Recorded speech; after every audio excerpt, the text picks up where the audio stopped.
sa bawat patak ng luha,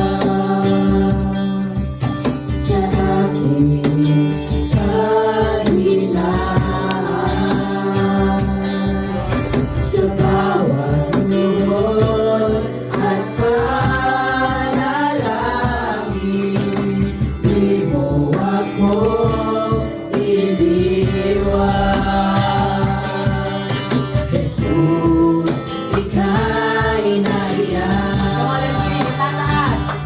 Itataas ang aming mga kamay sa Diyos na mahabagin sa amin na tunay. O ang alay ko ay pusong basahan, nagpapakumbaba sa iyong presensya, maghari ka.